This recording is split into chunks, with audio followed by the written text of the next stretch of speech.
There is a flap tear of the medial meniscus, and we are planning to repair it with a all inside technique.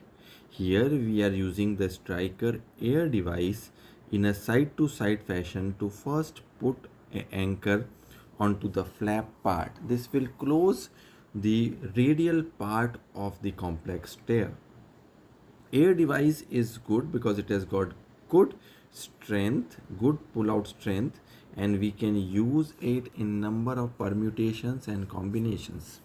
After that, we will be inserting the second anchor, which is tightened, and this closes the vertical part of the tear. So this way the meniscus is repaired on the with the second, and then we will put the third and the final stitch in a cross manner so that whole of the flap component is repaired. So one on the top and then one on the bottom, and this way we are closing the stitch onto its place, and this closes the flap complex tear with the vertical and horizontal components safely. And then we will do some microfracture for the best result.